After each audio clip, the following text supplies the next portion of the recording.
Hi, I'm Angie Hernandez, certified hypnotherapist here at the Indiana Hypnosis Center, where bad habits don't have to last forever. Get rid of that bad habit with hypnosis.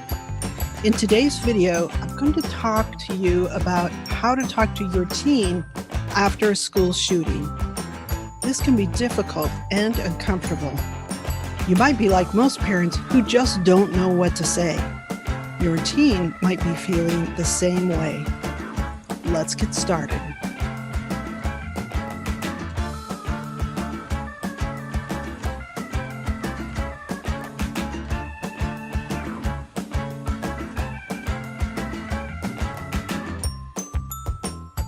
You know, when I was thinking about making this video, I thought, well, school will be out and maybe parents won't even be thinking about this. But then I reminded myself that these terrible shootings are happening about every week, and there's still year-round school in many places. Also, even if school is out, there's so many kids with this fear always in the back of their minds that it's a worthwhile topic to share. So what do you say to your teen when a shooting has happened and it's all over the news and the internet? You know they're seeing video. You know they're seeing pictures. You know they're seeing news stories with images of kids crying and running away and their parents standing in a parking lot in tears. That's very scary stuff. Don't let them watch alone. Sit down with your teen. Don't say anything for a few minutes while you both take in the coverage.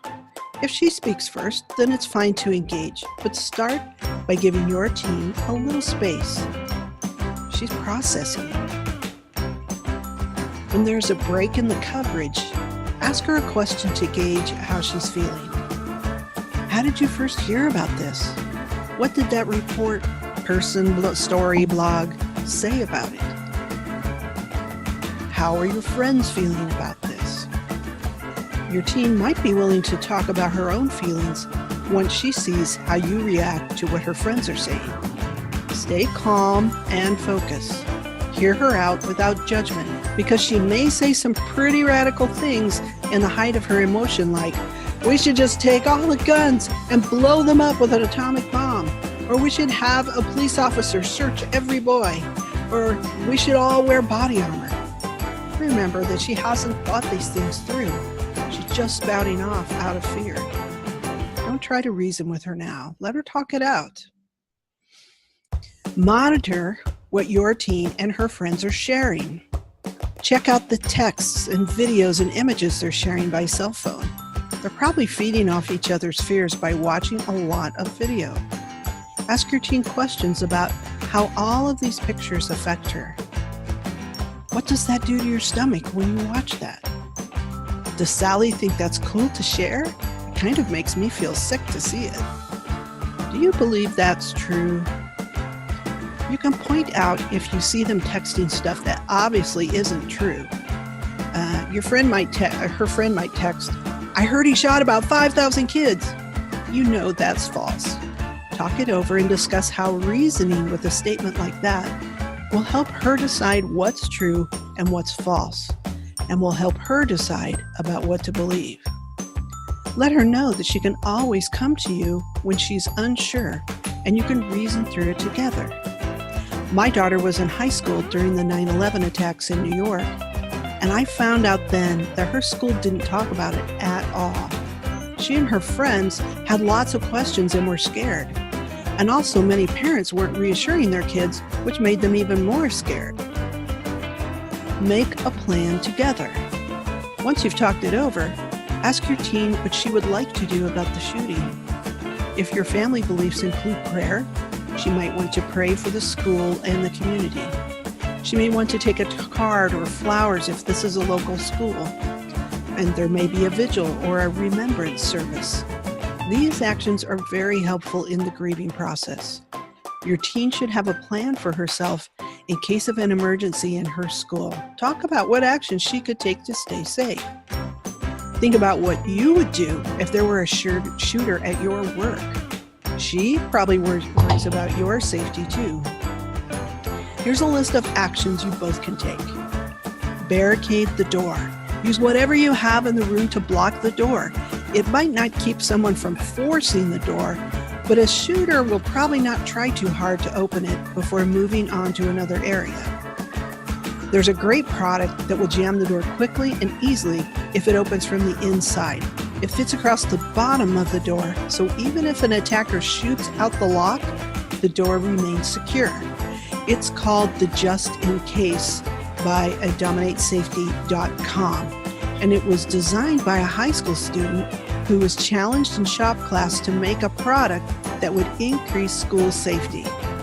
With a price tag of $95, your school or business could afford to buy these for each room. If it's not in the budget, maybe you and your teen would help raise the money to supply them to her school. 2. Hide out of sight of the shooter. Under your desk will not work if the shooter comes into your room. If you hear shots, then your teacher will instruct you where to go out of sight. Be completely quiet. Don't let the shooter hear where you're hiding. If you have to find a place to hide, the best place is somewhere made of concrete or solid to block gunfire. But not a bathroom, as there's usually not a window there to escape from, or a second exit door. If you can hide behind a concrete pillar or a vehicle, that will work. If it's a bus or a car, hide behind the engine because it's a solid barrier. Some schools are using shelters in the classroom called 3-in-1 safe rooms at 3in1saferoom.com. Their bigger one can shelter 32 students for a cost of $14,299, and it shelters against storms or attack. 3. Always be aware of where you are and find the exits. You and your teen should always be aware of your surroundings. When you're out together, talk about looking around the room you're in. Have a discussion about locating exits and places to get away if you have to. Once you see the layout of the classroom or restaurant, you can relax. That info is stored in your mind and you can access it if needed. In a restaurant, sit with your back to the wall so you can observe who's coming and going. In a theater, note all of the exits because one of them could be blocked if everyone heads for the same door.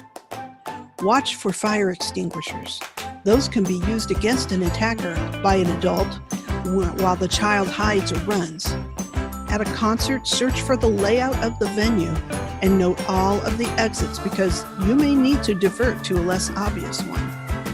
Even at school, find the building layout and know the ways to get out if you happen to be close to one. Lastly, if your teen is having trouble sleeping or is very stressed about school shootings, consider a hypnotherapist. I can teach them calming tools like anchored breathing and tapping that they use to calm their own emotions.